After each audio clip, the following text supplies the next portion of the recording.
Hi guys, this is Nat302. My name is Stacy Shafidal.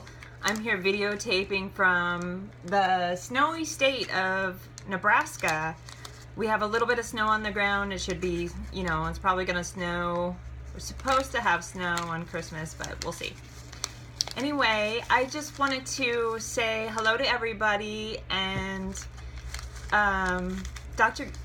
Professor Guilford and students, I enjoyed reading and listening and watching everybody's presentations on immobility and how we can stay more active. And I loved everybody's pointers and tips, and I'll be using some of those. And I think that's an important aspect of this whole game, is to be open enough to listen to other people's suggestions and just to create that mindset of better, stronger, more energy, more motivation to get outside and do something, anything. Somebody suggested cleaning out the garage, cleaning out your refrigerator if you can't get outside, just taking little steps where you're sitting, or if you have a little apartment like I do, I don't have like a ton of rooms to, run from one to the next. So I have to get creative, use the stairs. I live on the second floor. So, if I have a little bit of time during the day, then I'll run up the stairs 10 times, or, I'll just do something when I have a moment. But I think that's the key thing to just creating the change, is just to get out there and get moving no matter what you're doing. Swimming, biking, running, walking, if you're able to do those things. But I think anything's better than nothing, because if you're sitting in your chair, and as far as like the older generation, if they can't get around, if you're sitting in your chair, do some leg lifts or lift your arms up, or if you have some light free weights, do those. There's the human growth hormone in your body that you can actually self-stimulate when you're doing weights, whether they be light weights or whether they be heavy weights. I hope I'm touching on something for every age group, because it is a personalized thing. Like, it's just not like one size fits all. It's where you're at exercise wise, where your cardiovascular is. There's a lot of different things. Your muscle strength, you may have to start down here to like get right here to like be like up here. But you can do that every day with certain exercises. And I like to do yoga.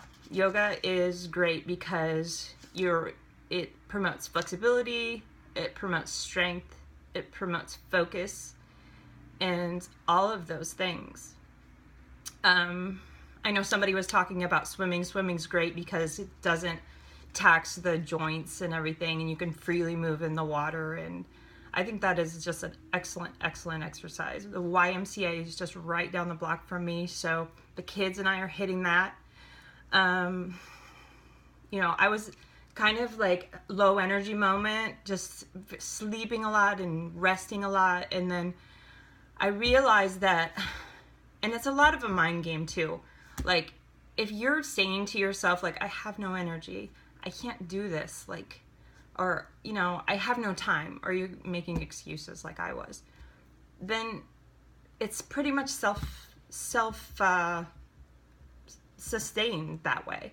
Like, your body will be like, okay, yeah, you don't have enough energy and you can't do that, and you're, you got to rest. And so it's a lot of mind preparation to go beyond those limiting beliefs of like what you've created around exercise or movement. You don't even have to call it exercise. I mean, if that has a negative connotation to you, just call it movement or fun, movement of your body. It can be abstract. You don't have to pigeonhole it into just something that maybe was created negative because you have a negative, even body image. I see so many women that are, so scared of doing that, and they stay stuck. It's like it's like their body weight is, what do you want to call that? Just protecting them against like being at a healthy weight, because it has a lot to do with emotions and getting in touch with those emotions and having inquiry about, well, why do I think that way, and what had happened in my life that maybe I don't have the self-confidence or self-esteem to like go out and do those things. That's, you know, that's a personal thing that you need, that people need to get through to be able to create positive change for themselves, and it just can't be done by somebody else. I'm trying to think what else we could cover. You know, for kids, it's just like, with my kids, it's more of like creating a game. If I'm going to be like, well, just go outside and run, they're going to be like, no, Mom, you know, just make it fun. Like, you know, before dinner, why don't you guys run around the building 10 times? Or I do the thing, I know tablets and gaming is a lot of the reason sometimes that kids and adults aren't getting out and going to do everything. Love technology, and it's wonderful that we're having technology, but it's just like, it's kind of a hindrance to our growth as a society, as, you know, as in just anybody. So if you can create kind of like a game out of it, like if you run around the block 10 times, you can have the iPad for like, you know, half an hour. That's what I do. And that works for my kids because they want to be motivated by something, you know, and I think a lot of people just need that extra, just like motivation, just to stay motivated.